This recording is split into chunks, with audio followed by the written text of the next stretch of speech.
and welcome back to my channel. So when I was doing some research for a recent video that I made, I was shocked to learn that the developed nations of the world waste a huge amount of food every single year. In fact, as much as 40% of the total food produced in Western nations this year will go straight into the garbage. Shockingly, the average US family of 4 throws away about $2,000 of food every year. That means your hard-earned money is going straight into the garbage can. So I thought this would be the perfect time to make a video on food storage tips so that you, my lovely subscribers, can keep your money in your pocket and in your fridge and in your bellies and not in your garbage can. So let's jump to it and talk about some practical ways to eliminate food waste in your kitchen.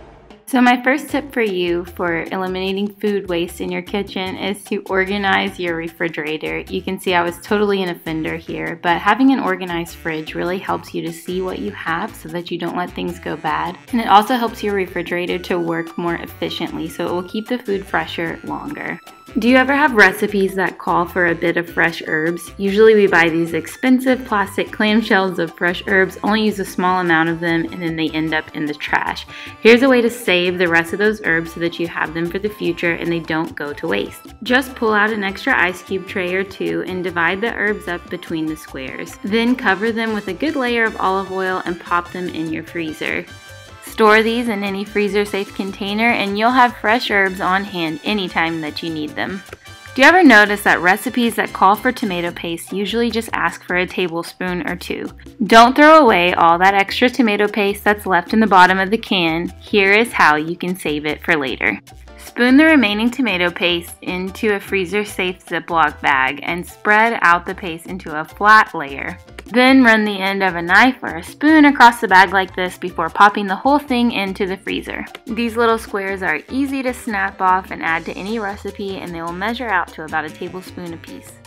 While we're talking about the freezer, if you ever have bagged greens that are about to go bad, don't throw them away, just stick them in your freezer as well. They make perfect additions for smoothies or cooked soups. The same thing applies for milk. If you're about to go out of town or you have milk that's on the verge of going bad, just transfer it to your freezer and store it there until you're ready to use it. The container that milk comes in is made to expand and contract, so it'll hold up just fine. It's also a good idea to keep your milk towards the back of the fridge. That way it won't be affected by fluctuating temperatures when you open the door. Moving on to more perishable goods, did you know that your celery will stay crisp and fresh in your fridge for up to 4 weeks if you wrap it in foil before storing it? If you want your strawberries to last a while in the fridge before they start to turn moldy and gross, then give them a quick soak in 1 part vinegar, 3 parts water before you put them away. Soak them for about 30 seconds, give them a rinse and pat them dry, and they will last way longer without getting moldy or mushy in your fridge. Have you ever noticed that bags of baby carrots always seem to be filled with water or just generally soaking wet? Well, it turns out there's a purpose for this. Peeled or prepared carrots actually hold up much longer if they're submerged in water, so the best way to store these is to put them into an airtight container filled with water and just change the water out every so often. Following this procedure, your carrots will last for weeks, not just days. Bagged or loose carrots should hold up just fine the way you brought them home as long as you store them in a cool place like the refrigerator. If you go through a lot of greens like we do, then you know that it's much cheaper to buy the whole heads of lettuce as opposed to the prepared bags that you can buy off the shelf. Here's how to keep your greens looking crisp and fresh for a week or even longer and not getting all wilty in the back of your fridge. The first step is to separate all the leaves from your heads of lettuce and put them into a colander. Give them a quick rinse in ice cold water so that they're washed and ready to go. Pat the leaves with a paper towel until they're pretty dry and then wrap the whole bunch in a clean, dry paper towel. Then transfer your dried leaves into a Ziploc bag and seal it almost all the way. Now your greens are ready for the fridge where they will be crisp and ready to use. And remember the bottoms that we took off of that celery and those lettuce bunches, don't throw those away either. It's a little known fact that these scraps can actually regrow themselves, so just peel off the outsides and stick them into a cup of cool water and you'll soon have a new celery plant and a new head of lettuce.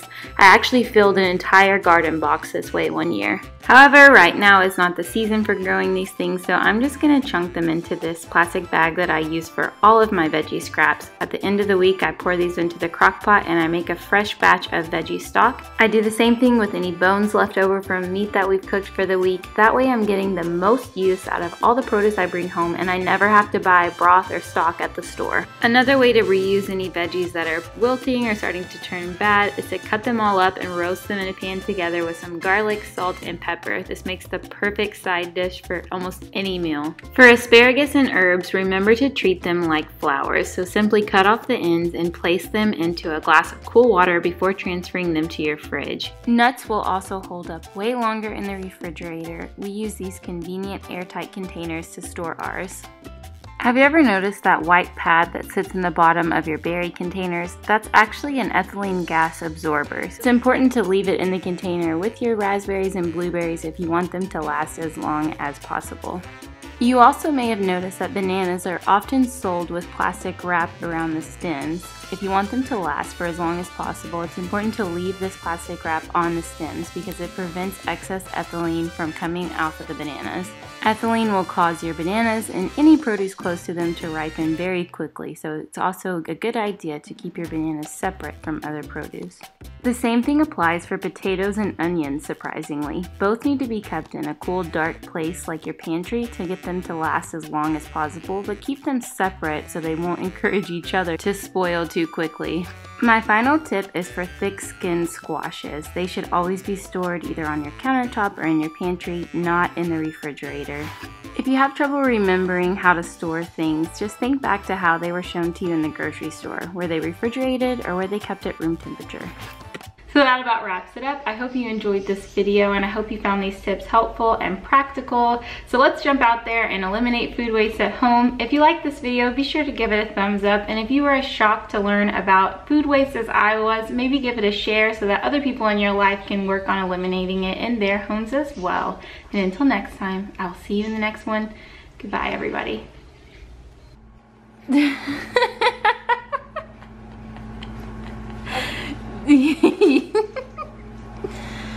Do you like your new chair?